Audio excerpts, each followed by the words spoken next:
always looking for ways that I can practice. And a lot of times, you know, your tennis shots are, you know, when you hit the ball, it's a circular motion. Oftentimes you come around, it's a circular motion. You have a linear motion. You have a linear motion.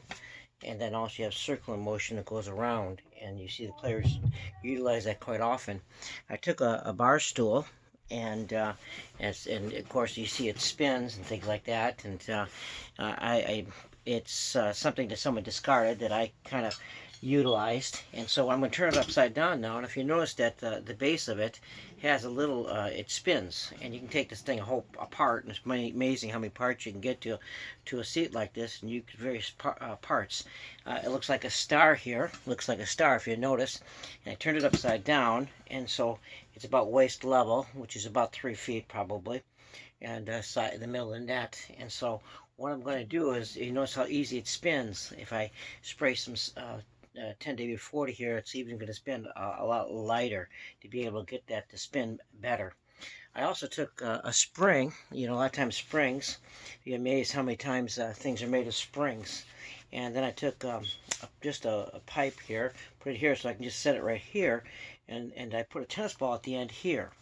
And I just took a tennis ball that I used, and if you notice, I made I cut it here, and I just put it on there so that way I can practice. It's amazing how you can use a spring and to create your own way to practice.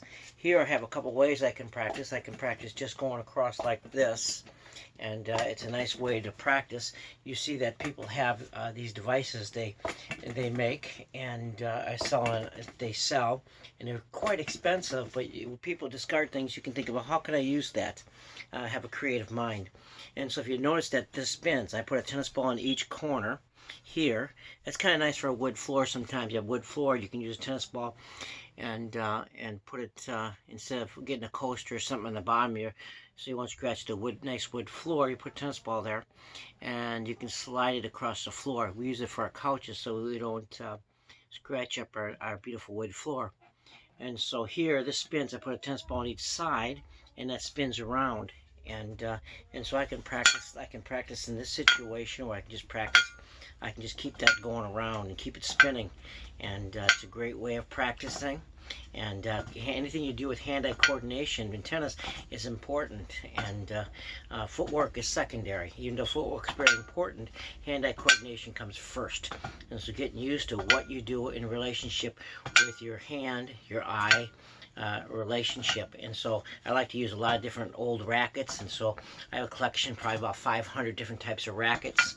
A lot of wood rackets that haven't been strong, rackets I used in the past I kept, and so I just love having a variety of different rackets that I play with. And so here, if you notice, it's just a bar stool. I turn it around, and now if I want to, I can practice hitting up like this. And so I'm practicing here. And if you ever seen me past videos, the reason I couldn't, I didn't have the strength to go all the way through. My arm, I separated my shoulder. I'm just getting used to it. If I can do left-handed, I can only go this far without my arm hurting. And so I'm working on getting that arm strengthened again. And so things I can do, I can practice this way, and I can practice, and you got that motion. To see that motion that I'm practicing. Say if I'm going to a 90 degree, I'm going to a shot, I can go here, and I go straight across like this. It's amazing. So I'm brushing like this, and I'm pushing. I'm pushing that ball. I'm pushing that ball, and then I pull across. Pushing that ball, pulling across. Pushing a ball and pulling across. And so it's a great way to practice. And of course, you know, you in order for you to hit the ball hard, you're gonna have to close that racket head a little bit. And so you can always practice closing it. You can adjust your grip. A lot of times people use, I use actually, it's amazing how often I change my grip, anywhere from a semi-western to eastern grip, and sometimes even further. And so when I'm practicing, I like to use a backhand grip. And it's amazing, you're here forehand, I use it, you know, if you just turn here, and automatically, if you just let it rotate naturally, your hand to go have more, it'll give you more leverage, it'll give you more strength. I'm seeing a lot of the girls, they're learning how to volley, they use a western grip, and they're always going like this, and that's good, and they seem like they're doing a good job. but boy, that puts a lot of stress on your wrists and your arms. Eventually, we pay for it. And so, here I'm just practicing going around like this. It's a great way of practicing. I can do this both on the forehand and backhand side. Okay, and now what I can do is I can also go under the ball. I can practice, going under the ball. Okay, a lot of times when I'm teaching with young kids, I like to take a big ball. Sometimes I use even a bigger ball than this, and so not you're not going to teach them topspin and say backspin and things like that, but you teach them to go over the ball, under the ball. And so you can teach them with a big ball and teach them, here's how we go over the ball, here's how you go under the ball, here's how you go on the side of the ball. And so you teach them spin before they realize how do you spins. And then you get them to be aware of wheels, how many wheels they see around there, and things that are round, and so you get them used to shapes, you get them used to sizes. You teach them, basic little things that they might need in the future. And so I might not use the word topspin, but I'll say go over that ball. See how you go over it? And now I want you to show me how you go under it. And these are young kids. Maybe you could start them at 3 or 4 years old. They're going to understand those concepts. But if you talk about topspin and underspin and side spin, they're not going to understand them. So you want to demonstrate to them. Show them how things spin. Show them how things work. And so here I'm just practicing pushing, getting it going around, practicing hand-eye coordination. Now I'm going to practice going under the ball. I'm going to practice going under it. And so I teach them, how can you get the spinning going under it? And so I'm going to have a couple students. I'll work with one student. I'll have one student on the side, and he's practicing some kind of device that I created like this, or other devices that I've created over, and being very picturistic, and kids think in pictures, and so you're teaching them, and you teach them how to hit soft before they hit hard. You teach them to go slow before they go fast. You teach them close before far. You teach them short before long. And so we have a lot of, I watched many lessons, and they have these young kids stand all the way back, and I'm saying, and they go from complex to, they go from complex, and then they move them to the net. In fact, one place I was teaching that they're upset with me because I always had them volleying, teach them how to volley. I teach them how to volley, turn the shoulders, and then go back around, but they didn't like that idea. They wanted me to stand back and teach them in an old way. And I was always trying to be creative. If you're going to play tennis, the kids need to not stand in a singular line, but they always need to be doing something.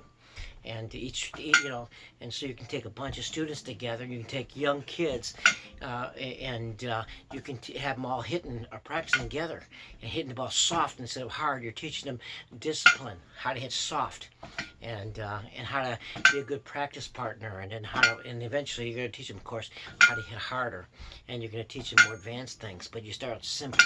You start up soft, you start up close, you start up short, and so it's important. And so we used to call sometimes mini tennis, they called it mini tennis. And so it's just a great way of practicing. And so here I'm using this device. I'm practicing going under the ball, and just put under the ball, and getting and another thing you can learn, you teach them the racket, the face of the racket. You teach them how to focus. We're going to focus right now. We're going to focus going under the ball, and so you teach them how to go under it. Okay. And then you teach them to find the ball with the racket. Find the ball with the racket, and then you're teaching them to feel the ball, and you teach them to follow through. And of course, kids love to have fun, so you teach. Yeah. Yeah, what time? 5 minutes, I'll be there for dinner. And so you teach them, how to have fun. And that's what it is. Teach them how to be creative, not depend upon others to practice for them or tell them what to do. It would be great. I'd love students who would say, hey, I want to practice on this. Can you help me with this? I'd love it. Hey, I've been working on this. Can you help me? Give me some tips. How can I hit better? How can I hit the corners better? How can I do this? How can I hit with an open stance? And then, can you help me with my down the line shot? Can you help me with my slice approach shot? Can you help me hit my overhead? I would love for a student to come, say, hey, come to me and ask me, hey, I've been thinking about how, can you help me with practice this, or can you help me practice that? Instead of always being the teacher is giving all the, a student needs to learn how to practice, and he needs to learn how to perhaps take a lesson and teach another kid too. That would be an excellent thing. I've caught many of my students, that they bring along a friend, and before I got there to give them a lesson, they're out there teaching the kid how to hit the ball, how to hit soft, or how to control the ball, or how to hit the ball. It had a goal of hitting the ball over 7 times before they could play the ball out. It was just, it's amazing to see them take what you teach them and pass it on to someone else. And so let the kid be creative. Let them come up with ideas, even though they might be kind of a silly idea. It's fun, and then you just join in them and join with them when they do something different. And I've had some students where they did some crazy things, and they had fun. In fact, they taught me some things too. And so, well, here is a bar stool that I turned upside down. I'm using it. I got a spring, taped it to a thing so I can put it in here. Put a ball on top, put some balls on the side of this, and now I can practice. I can practice going through the ball. Okay, I can practice going under the ball and just lift it, and practice my feeling, slicing. I can do both forehand and backhand if I want to. I can go left-handed. I can practice my slice left-handed. Of course, this arm's real sore yet. It's improving. And just being creative with the ways that you can practice. And one of the things that used to frustrate me is, how do you expect somebody to improve if they have no way of practicing at home? So you give these little tight lessons, and then they never have a way of practicing at home. If you were practicing a piano or a music instrument, a teacher would send homework home. And we're giving a lesson, never sending any homework home, or teaching the kids any concepts. And so it's very important that we teach the kids at least one idea when they're in court. Give them one idea that you're focusing upon, and that way they can always remember it. And so our goal is not to make them dependent upon us, but helping them to be good players, being able to help someone else with their game. And so if you're the teacher, they become, in a way, many teachers of you, and they teach others how to play the game. And it's amazing. You don't run yourself out of business, but you create them opportunity to be able to earn college money or high school money, or being able to train someone else and teach someone else. Then they got it down. And so I encourage you to teach them. And you'll always be coming up with creative ideas. They'll share ideas with you. You'll always be in demand as a teacher, as a coach, as a friend, as a player, however you want. And so this is just a good way to practice and help you creative. You have some ideas, share with me. But this is one of the ideas, and this is one of the things that I practice. And I've been using this. And there's other ideas that I have that I use at home. This is practicing at home. It doesn't take much space, okay? Then there's other times that you could use an exercise bicycle at home and get cardiovascular. But right now I'm just practicing in one place and a small space. And so I'm practicing. And so it's just a good way of practicing. Now, I'll just give you a scan around here. If you can see, I have some other devices that I have. I'm not sure devices. Each one has a tennis ball. I call them tennis stands. And I have different things that I do. And so